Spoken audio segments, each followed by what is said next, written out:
Lamar Shaw is my full name, born and raised in Durham, North Carolina.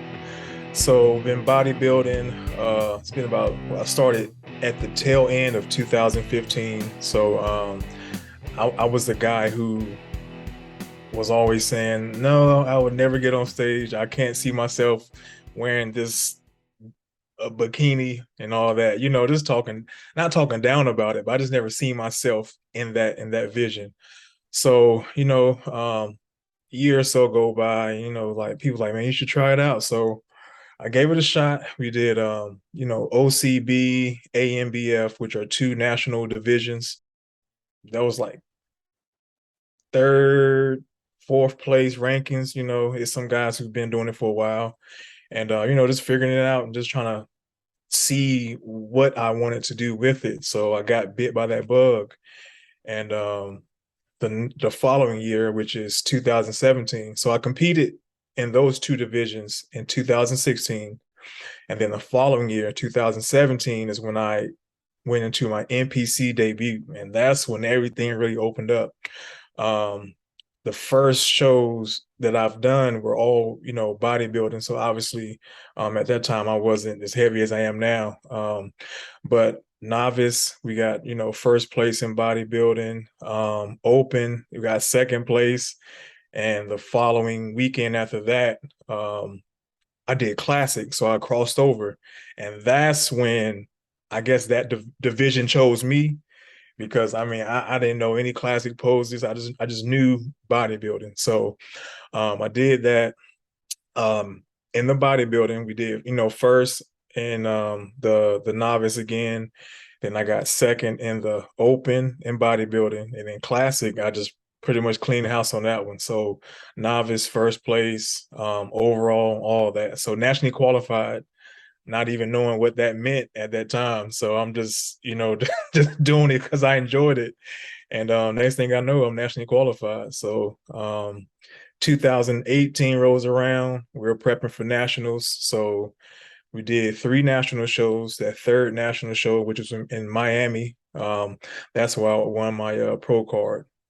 So NPC, I was in NPC for 2 years. And then I went to the regional shows, nationals are following, and then pro card. So since then, it's been a very slow climb to, get in the ranks of, a competitive classic physique competitor, and then also, get to the Olympia stage. So a lot of learning involved, a lot of growth, and just mentally being able to figure out what I wanted to do with it and who I was in this sport.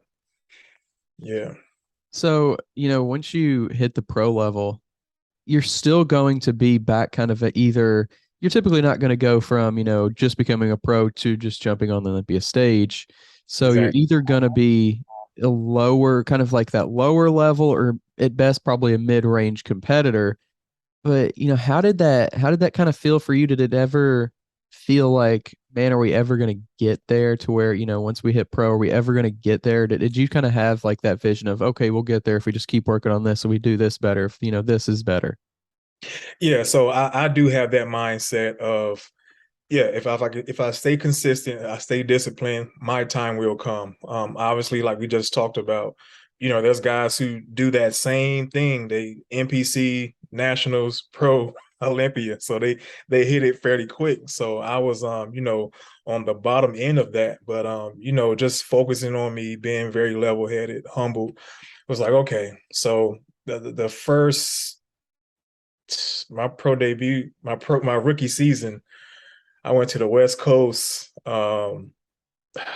Legion Sports Fest, Muscle Contest, Battle, Texas. So this was when Arash was doing his thing. So I'm over here on stage, and the comparisons with Arash is like, okay, what am I doing here? You looking at photos because during the prep, you're gonna give it your all. You're gonna do the best that you can, and then you looking like, okay, I have some growing to do, physically and also mentally, posing, everything. Anything that has to do with being a professional, I have to step into that position. So I knew it was going to take time. I didn't get down about it. I wasn't like, oh man, this is going to take forever, or getting discouraged. It was like, I'm doing my own pace. I'm not going to rush it. I'm not going to do anything crazy. When my time comes, it's going to come. So just keeping that mindset, man, and just really, training, eating, focusing on what I needed to focus on. I mean, I knew it was coming. And I guess also depending on if you want to fall back on a coach some, I think if I would have took advantage of a higher caliber coach at the beginning, I do believe that would have, sped things up in a sense. Because at that time I was pretty much working with people who I just personally knew, and I just trusted them. So it was like, okay, I'm a rookie, you a rookie at coaching, so we're moving here. Whereas now I'm with Chris Aceto, so it's like, okay, if I'm a rookie, I feel like the trajectory would have been a little different. I mean, I don't know, because we know that that's not the route I took, but again, looking at myself then and now, the foundation was there, but I just needed to grow, and the mistakes I made needed to be made in order for me to be what I am now. Yeah. Yeah. 100%. Yeah, I think that those can't be overlooked, the appreciation for like doing something maybe the wrong way or the less efficient way. Yeah. You take that into any other situation in your life and you're like, okay, we've gained a little perspective. We know that sometimes doing it this way or doing it maybe what seems like the quick way or doing it what seems like the the shortcut way, isn't always the shortcut way. Sometimes you blow a tire out on that route because there's more, nails on on the route. So, Right. Yeah. That's a good analogy. Yeah. so when you first got into the sport though, how did you actually like what made you change your mind about, okay, this is something that I actually want to do? You said, I never really see myself doing this. It seems a little maybe strange to me, but what actually made you have that mindset shift? Uh, I really can't recall the exact like moment. I was like, okay, I'm gonna do it, but always being in the gym, focusing on just feeling better and looking better. So those are like two things I've always valued. So it's like, okay, the people around me were competing, but even still, that wasn't enough. And at that time too, I was deep into boxing, like 10 years of boxing under my belt, and I've seen myself being professional at that, because I was like, really good at boxing. But long story short, little mix up with my coach and the owner of the gym at the time didn't work out, and I don't know, it just kind of set me back some. So I needed to focus on something else, and the bodybuilding thing seemed like the next best thing for me. So again, just wanting to do it for fun, just to see what I will look like, less body fat, and go through that whole process. I just fell in love with just the discipline of it, and then obviously how you look from it, and what it teaches you during that process, if you view it in a good light, just how it can spread to different aspects of your life and other areas too. So Yeah. how did boxing kind of like did that help you at all? What you kind of learned from that sport transition over into bodybuilding? For the discipline point of view, yes. Having to run miles on miles every day, boxing, like stepping in the ring, having to fight somebody even when you didn't feel like it, getting punched in the face, punching somebody in the face. It was just like, that's huge discipline there. And being exerted to like the bottom, like just tired, and still having to to fight and fend for yourself. It definitely built, it builds character, and also discipline. So being, and also the biggest thing I picked up from it, because around this time is where I lost my mom. It allows you, you can be angry and you can be mad, but being able to keep rationale around things, like, okay, I'm mad, I'm angry, but being able to articulate and express how you feel without having to yell or, just outburst. You can control yourself. It's like just control chaos. So yeah, I can be mad, but it's like you're gonna see me like this. And I'm talking to you, but you're gonna feel what I'm saying versus, yelling. So I really love that part about boxing and what it taught me as far as being able to harness my anger and stuff. All right, guys, we're going to take a quick break here just for a second. Let me tell you about Smoking Gun Coffee. They're a veteran owned coffee company that strives to produce a quality coffee at an affordable price. They only buy coffee from small coffee farmers around the world with a cup score of at least 85. Each batch is roasted to order for maximum freshness. They also donate a large portion of their proceeds to organizations that help local communities, veterans, first responders, or you can donate to the foundation of your choice at the checkout by going to www.smokingguncoffee.com. That's SMOKIN Gun Coffee. When it comes to science-backed supplements that taste great, 2NS is your one-stop shop. They truly maximize quality by making their own supplements in-house.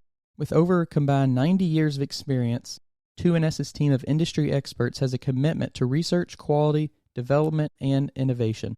The body is sacred, so give it the best.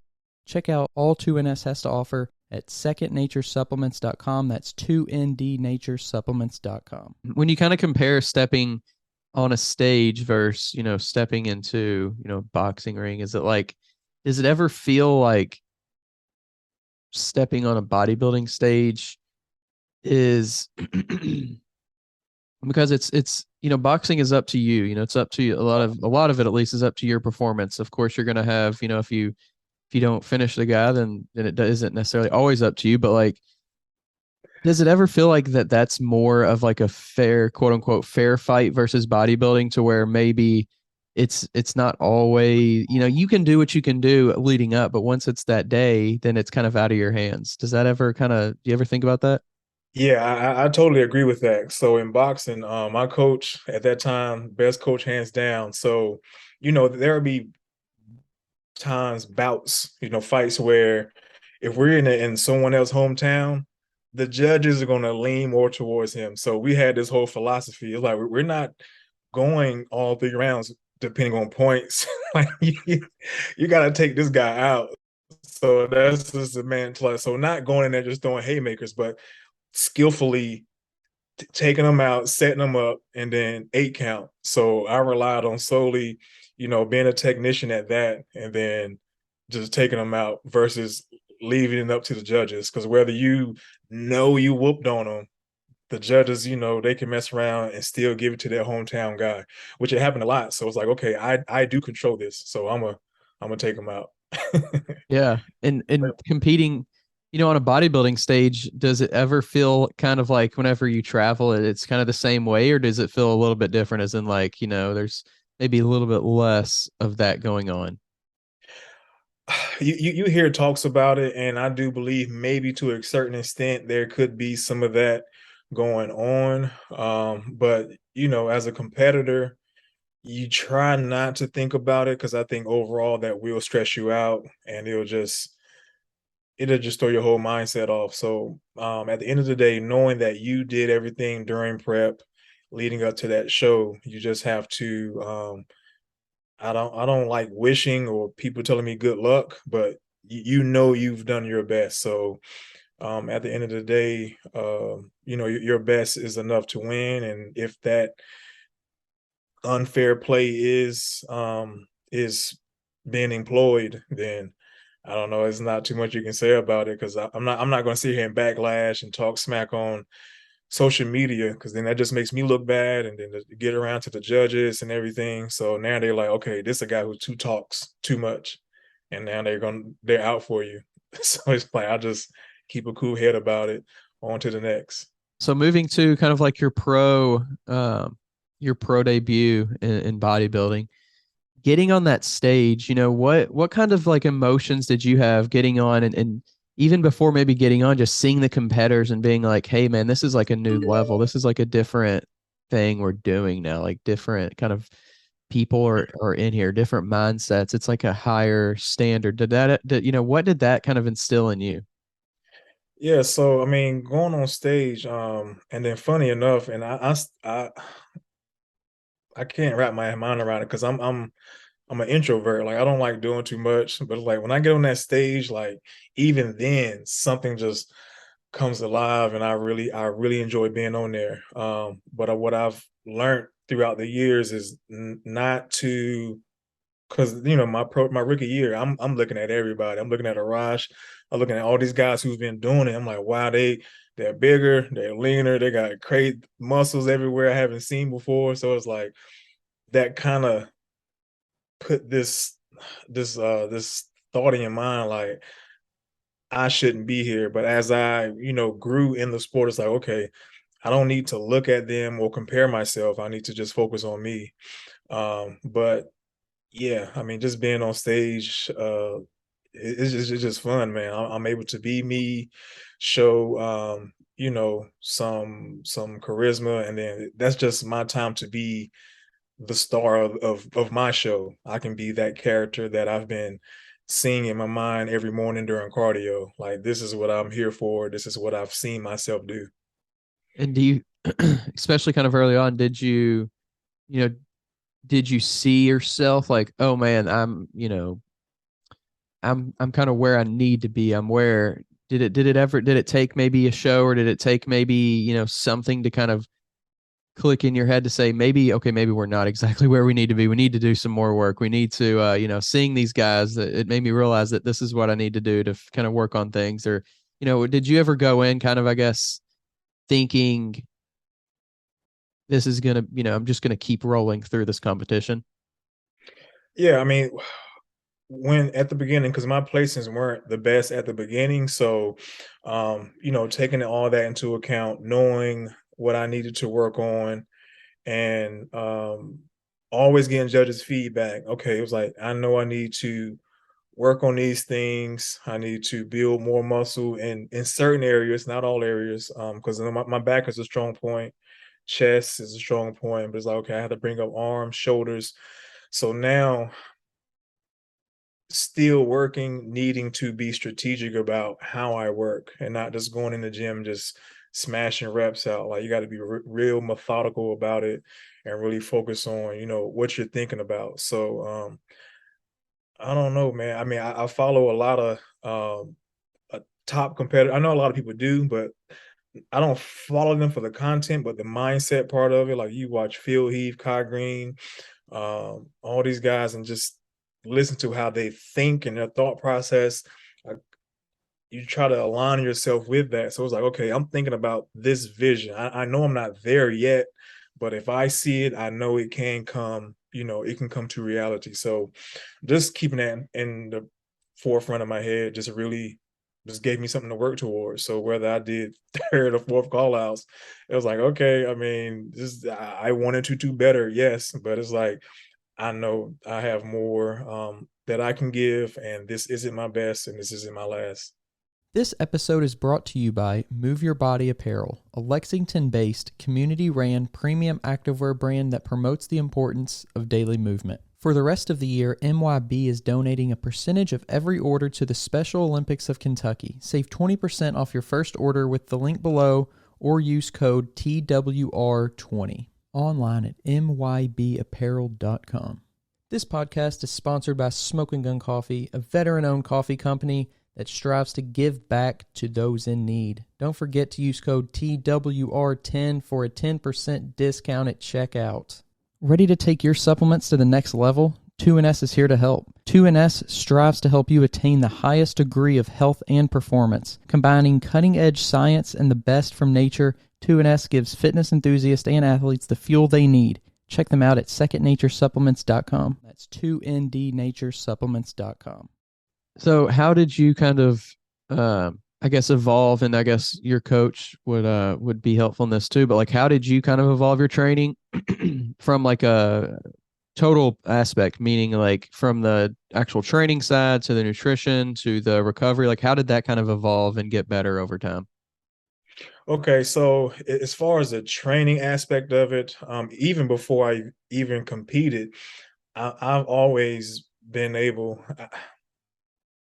At that time, I couldn't articulate what it was I was doing, but I've always been the one to go to the gym and kind of, I was able to pinpoint what I needed to build, how I wanted it to look, and then go from there. And then obviously working with coaches and then just, looking at John Meadows videos and stuff like that, you're kind of okay, I need to do this way and also be thinking about this and manifest this vision, this physique that I want to see. Kind of what Arnold was saying back in the day, like you got to visualize, sculpting yourself out. So working with different coaches, just picking up different modalities of their training, I was able to implement that to what I was already doing. But my last coach before my current coach now, we he really put in perspective as far as just the volume I was doing, because I was doing a lot of reps, a lot of sets just in the gym. So again, being intentional, but a little bit overboard because I was pretty much I'm not going to say I was overtraining, but my physique really started to change once I backed off some. So instead of going 6 days a week doing 20 plus 30 something sets, we'll cut that down. So I'm not spending an hour and a half in the gym. I'm doing, 45, 60 minutes, sometimes 75 minutes. So I cut back on it. And that allowed my body to grow more, form, and morph into what I have been seeing all this time. So and then the nutrition aspect, I'm a foodie person. Like, man, it takes a lot for me not to get off. I'm good now, but at the beginning, like if I had no goal in line, any shows lined up, I'm eating and my off season look and weight was not okay. Like I was that guy. But this my coach, he mentally was able to transition into, okay, you can enjoy yourself, but you don't have to be a jackass about it. Like be mindful, like enjoy, get back on the plan, enjoy, get back on the plan. So a lot of things just started to click, just being not only professional with a title, but being professional with everything you do, because this is 24/7. The nutrition, the training, your thought, everything. It's very unique, the sport of bodybuilding when it comes to like becoming a pro athlete because you can achieve that status, you can achieve it off of like a year, for just a year Right. of like being in the sport. You can achieve it at all, any age really. You can achieve becoming a pro athlete in bodybuilding like you can achieve it no other really, especially mainstream sports. Do you feel like your bodybuilding is like surrounding your life, or do you feel like that life is surrounding bodybuilding? If you know what I mean by that. Yeah, so I'm working on that. My balance with bodybuilding and my outside life stuff, like during prep season, show stuff. I don't. I can say transparently that I don't do well with balancing it. You know, family functions, hanging out with friends, doing all that type of stuff. I'm not able um to break away from it. I want to eat my food. I want to be in the house. I want to go to the gym, obviously grocery shop. Just the basics, just to make sure that I'm controlling as much as I can. Because you go out, hang out with the guys, you're tempted by food or the timing gets off and you miss a meal. Just a lot of things gets thrown in there. And then even that family function is trying to explain to them why you can't eat your grandma's food and all of that. Just like, I don't know. I know I can do better at it, and it's something that I am working on. But it's like, man, when you have this big goal, it's like I'm locked in. So it's almost as if if I can go to a camp, I yeah, I'll be okay. If I can just be locked in a camp where there's nothing but just bodybuilding access, kind of how they do in Oxygen Gym, train, go to a room, I'll be okay. But trying to balance life stuff and make everybody happy, it's still a struggle for me, and that's something I'm working on. So yeah, And do you feel like kind of your circle gets smaller as you kind of get deeper into the sport? it has, but at the same time, you kind of pick up other people, other friends, or circle who may be in line to a certain extent to what you're doing. Because I mean, it is a very selfish sport, but you know, you find bodybuilding friends who kind of understand, you know, what you're going through, and you can talk about, you know, the basic bodybuilding things, nutrition, the struggles, and everything like that. So, in that sense, yes, but um, my goal as of late has been to really network and befriend or kind of fill that circle up with not only more bodybuilders, but bodybuilders who are doing well in business and just like self-development stuff. Because you know, you can surround yourself with your high with your elementary school best friend, like that's always going to be your man, your guy. But it's like, okay, but I need someone who is doing what I'm doing currently, and they went through the struggles that I went through, and they are, you know, making an impact not only in bodybuilding but also, you know, in business. So trying to link up with people like that and learn how I can use that in my world. And kind of being like, especially bodybuilding, there's so many people who have their own business or train people as well. You know, for you, how does bodybuilding, there's definitely some goods and some bads, but tell us a little bit about kind of some of the goods and the bads of that aspect of it, because it does, bodybuilding does obviously take up so much time and energy. How is that a positive and how is that a negative when it comes to the business side of what you want to do? The positive side is being able to articulate or kind of map out the process of, okay, I know what hunger is. I know the feeling of not wanting to get up and do fasted cardio. I know, you know, the struggles of all of that. The thought process of not wanting to train, wanting to enjoy meals with the family, girlfriend, things like that. Because I've missed like one or two Thanksgivings. So I mean, I get it. And then even going back to like my mom and then also my dad too. So going through that adversity through life, because I got, life is life. So I got clients who have death in the family and things. So I'm able to resonate with them and it's from my point of view and say, hey, you know, my mom, she passed then. This is how I got through it. My dad, he passed during the prep. This is how I got through it. So just kind of using my struggles and my pains to share with them this how I did it. You know, I'm not a psychiatrist, but this how I work through it. And then as far as just the negative of it at the beginning, not knowing the low carbs and hormonally how things would change,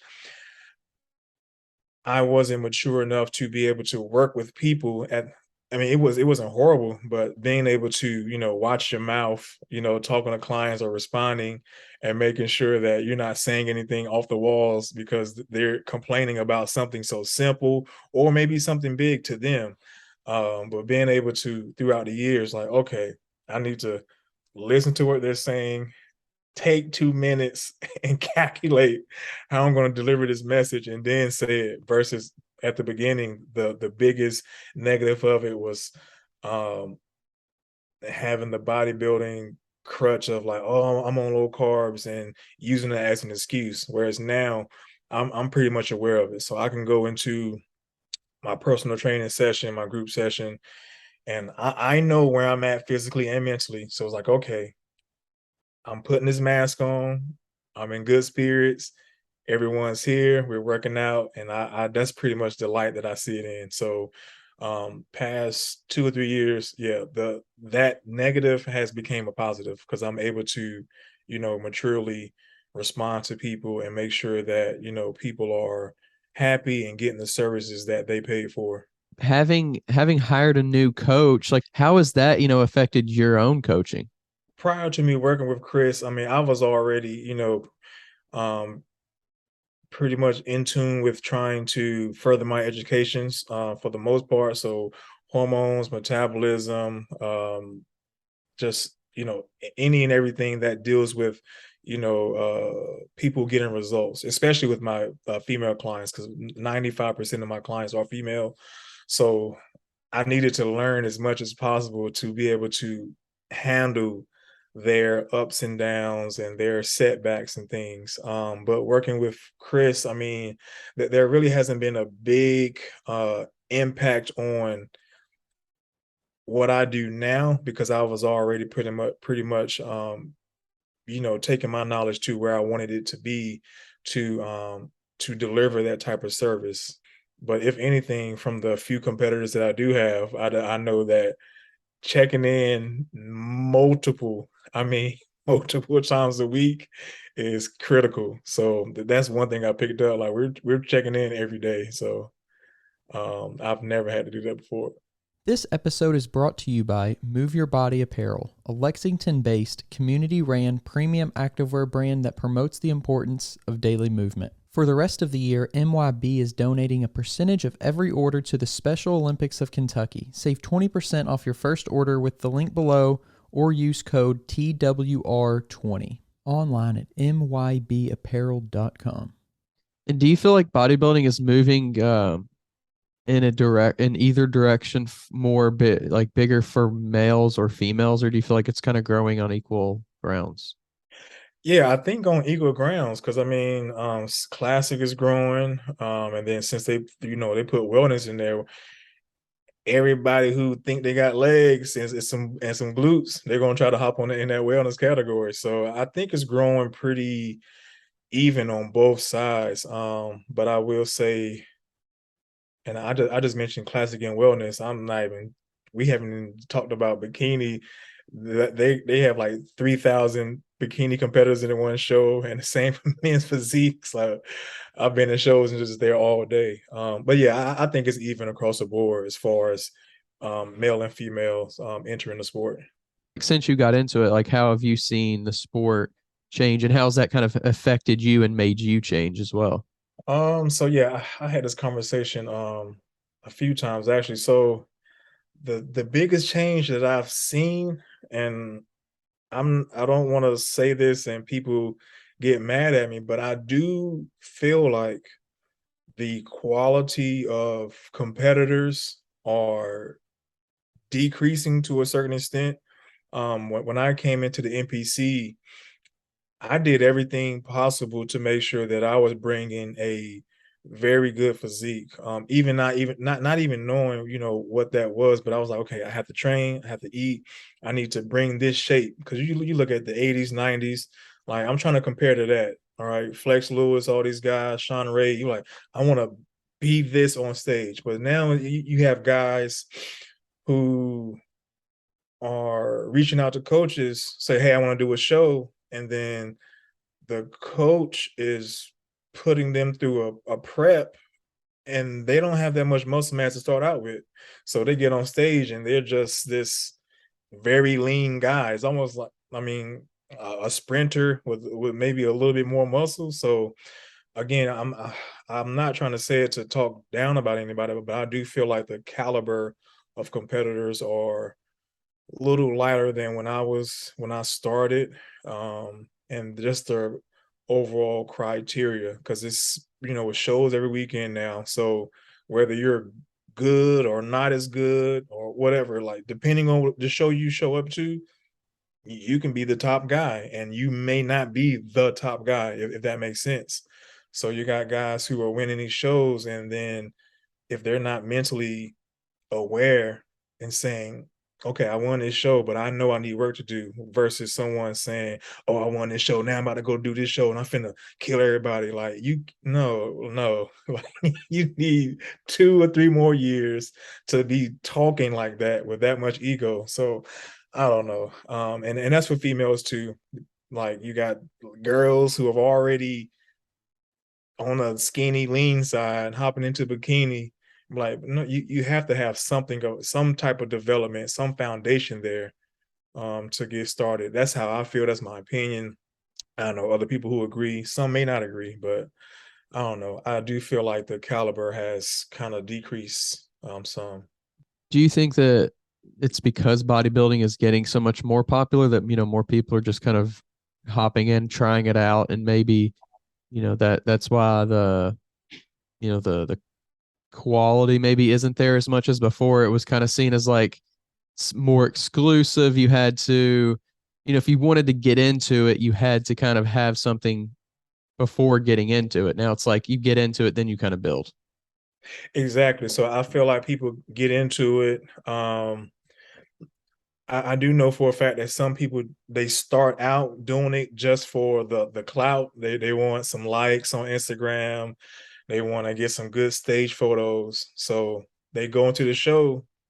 You win the novice category, and then you may do okay in the open category. Again, just depending on who's there. So like, okay, I did good, so maybe I am good. So that's okay to think, but just know it's still going to take time. And then I've seen people go through that same scenario, go to another show, and they don't do well, and then they're on Instagram crying or just saying, "Oh, it's unfair." I'm like, that right there just shows you how unprepared mentally you are for this sport. You weren't ready, so it takes time. And I think a lot of people, again, hop into it for the wrong reasons, and then again, doing well the first time and going through the tougher shows, they really get that reality check.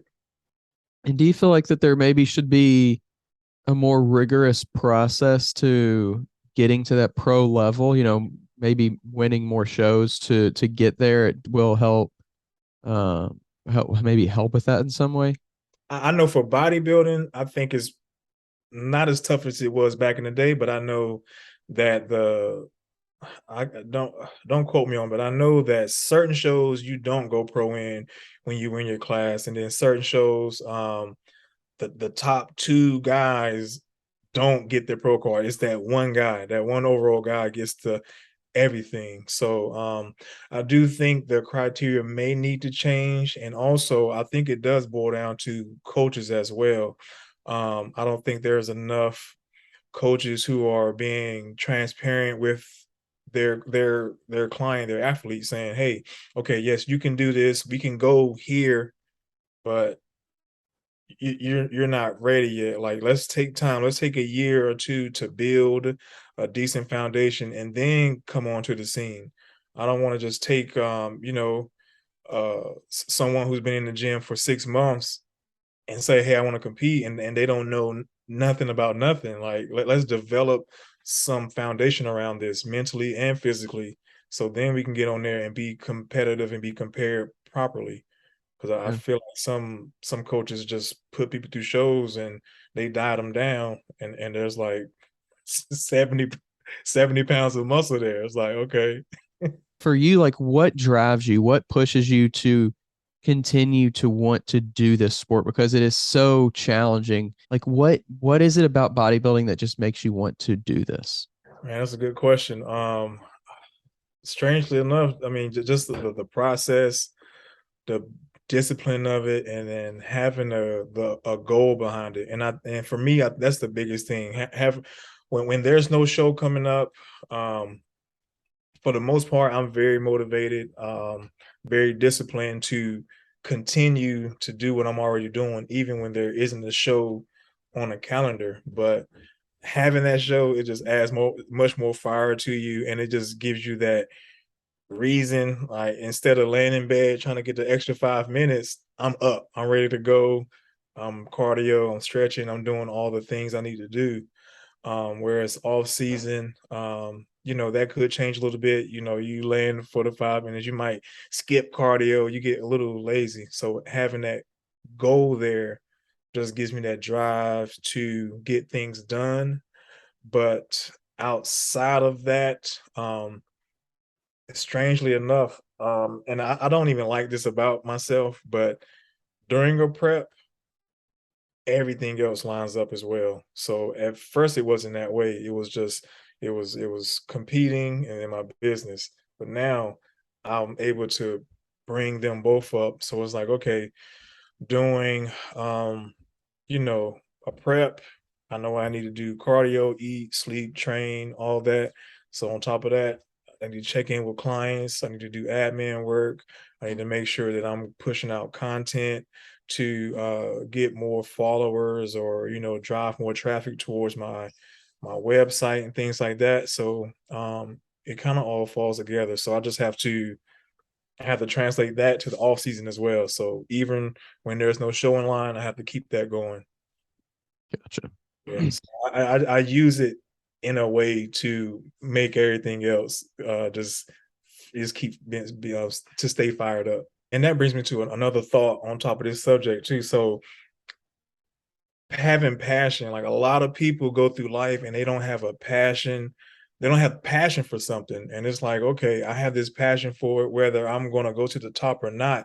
This is what gives me life. This is what I feel good about. This is what I enjoy. On top of other things as well, I can have passion for other things too. But a lot of people wake up every day and they don't have a passion for something.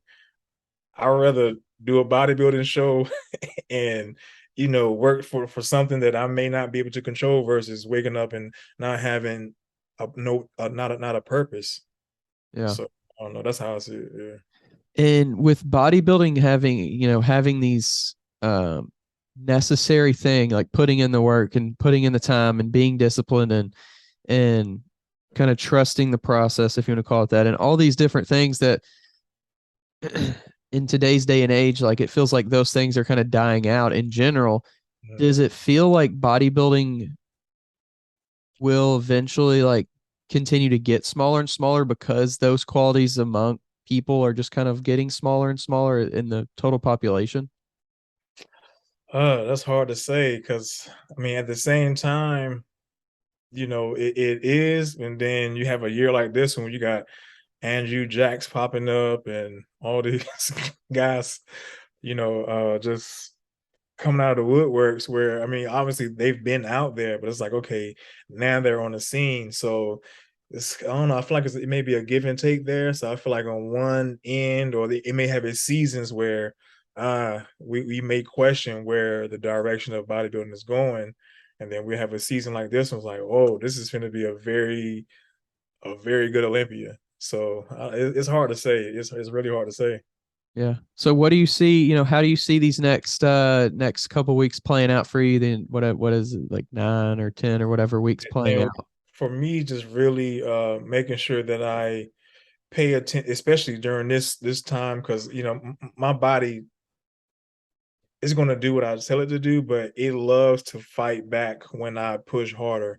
So I need to use these next 10 weeks and be very smart about it and make sure that I'm not just grinding myself to the ground. Cause like the harder I grind, my body, I'm either gonna start holding weight, gaining weight, or just stop progressing. So my goal is to make sure that that doesn't happen. So if I feel like I need to cut back on that cardio, I'm gonna cut back. If I feel like I may need to take an extra rest day, I'm gonna do that. But overall, I feel like one, I'm in the best position that I've ever been in my career. So now it's just making sure that every day I'm intentional with my thoughts, my mindset around training, what I want to bring to the stage, and not letting any negative energy or forces in, whether that's from life or social media, making sure I'm not looking too hard at this guy's photo and